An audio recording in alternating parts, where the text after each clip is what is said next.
Howdy y'all, Fuzzy Biker here at Baxter Cycle. Welcome to Throwback Thursday. I've been trying to get a video of this bike for quite some time. It came in a couple weeks ago and they've been doing work to it. They put a new top end on it, new carburetor, they cleaned it all up, but it is a 1966 Triumph 6T Thunderbird. An absolutely gorgeous example of one. I sat on it and was pushing it around. It's an absolute delight of a motorcycle. Thunderbird marquee right there. My understanding is it's a bike where it's been detuned a little bit from the normal 650. I think it runs it's 649cc overhead valve twin with more stroke than bore. It's got 8.5 to 1 compression. It's got an Amal monoblock. It's supposed to put out about 42 horsepower. So that's a little less horsepower. Lower compression is supposed to be easier to kick over, easier to live with. The top end doesn't create so much power that it tears up the bottom end. Just a beautiful bike, you know. It's got the points underneath here, the cam chest right there. Just, isn't that just beautiful, classic? I love it. Push rods up through there. Just a beautiful thing. Push rods up through there in the rear. Just a thing of total beauty. Like I said, kickstart only, 4-speed transmission. Front brake is supposed to be an 8-inch single leading shoe. Rear is supposed to be a 7-inch. Let's take a look at that. These are always in the sprocket. A little dark on this side, but anyway, here's the linkage. Let's see if we can see how it works. There's the brake switch right there. If you watch that. The old technology. I love it. I love the way these things look. I just love the way these things are put together. Just a gorgeous machine. Look at that. Isn't that just sweepingly? Oh, the luggage rack on the top here. With very thin knee pads. Check that out. I love it. The flat gas cap. The gray top, gray bottomed seat. Grab bar on the rear. Metal fenders, of course, front and rear. Spoked wheels. These are supposed to have a 3 1/4 by 19 on the front, 4 by 18s on the rear. Of course, the Speedo drive on the back here. Chain adjusters, very thin swing arm by modern standards. I'm going to try to get the seat open for you. Oh, there we go. Hey, look at that. Very nice. Dry sump, there's the oil tank.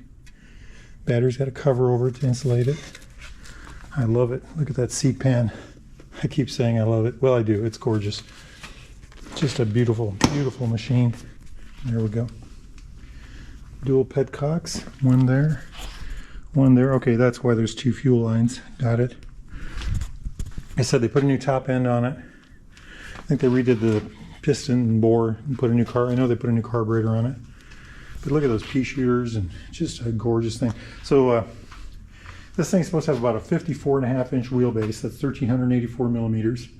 Seat height is supposed to be 32.5 inches, which I would argue that because it's a very narrow bike. When I pushed it, it was over yonder, and I pushed it over here. And one thing I thought was this is a very low motorcycle. So maybe it's lower than the number I found. Maybe it's maybe the suspension sagging. I don't know.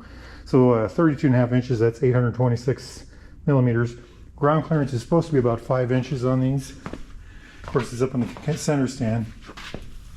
So there's a little more than 5 inches there. That'd be 127 millimeters. Here's the cool one. Dry weight. 363 pounds. That's 165 kilos. That's really, like I said, I pushed it over here and it was just so light and I was sitting on it. And one of the things I got to say about sitting on it is look at the beauty here. This is just a very beautiful place to be. I mean, look at that. You got the luggage rack. You got these turnouts here. You know, the big beefy Triumph badges, the flat gas cap. You've got this nacelle instrument panel here. The gorgeous bar end mirror. I saw a modern Royal Enfield with a mirror similar to this the other day and I wondered where it came from. Well, there it is. But you know, it's got the gray grips, the clutch on this side. This is a horn, high-low switch, the on-off here. Make sure it's off. This would be probably headlights, so they'd be off, daytime, and on. Oh, it's actually on. You can see it on the wall over there. Let's turn that off. Okay. And then the high-low is controlled over here. This would be, I'm assuming, a steering dampener. And I've never had to use a steering dampener on a bike, so I don't know much about those. Gauges says made in the UK. I don't see a brand name. Maybe y'all can. But here's the required amp meter in all these old bikes. I'm guessing this is an alternator bike already. But I just love this nacelle. Isn't that just gorgeous? And there's this little meter down here is adjusted with this. Oh, well, that's going to hit this. Well, it's on a flexible line. I love these little stickers too. World Motorcycle, Speed Record Holder, Made in England, you know, just a whole slurry of things. But it's a very comfortable place to sit. It's a very nice place to be. This motorcycle really reminds me of my T100. I've got a 2012 T100, and a lot of the design things are very similar. Of course, not the nacelle, but you know, just look at this front end. The little chrome pieces right here. You know, this little air inlet right here. You know, I mean, isn't that just gorgeous? The attention to detail is amazing. Little covers over the forks. Just a beautiful, beautiful machine. The fender comes all the way down. The single down tube frame, the splits down there. You know, just a gorgeous, gorgeous thing. Pea shooter pipes. Triumph badge, you know, all the rubber. Just a beautiful, beautiful thing. Check out that rear end. Coming over to this side, I don't know what's behind here. I suppose a toolkit, maybe? Can't really tell. Primary cover. One gorgeous bike. Top speed on these were supposed to be about 92 miles an hour is what I found. The 60s were produced from 63 to 1966. Very original. I mean, very nice looking motorcycle. T6, Marlon Brando rode one in the, it says there in the movie The Wild One. Of course, he rode a 1950 T6. And then there's some other movies too that these were in. It's supposed to be based on the Speed Twin, the old 500 Speed Twin. The bathtub one had the bathtub. And apparently when these first came out, they had that too, but they took that off. Later models. Trying to see if we have one of those here. We used to have one sitting right here, but it looks gone today. So check out this old Norton. Oh, let's stay focused, guys. Anyway, it's an absolutely gorgeous bike. Absolutely gorgeous bike. If it was warmer out, they had this running the other day, and I wasn't here, and they were riding it. But if it was warmer out, I'd try to get a ride on that. If you all are interested in that, you need to get a hold of Baxter Cycle and tell them, hey, tell Fuzzy to ride these old bikes.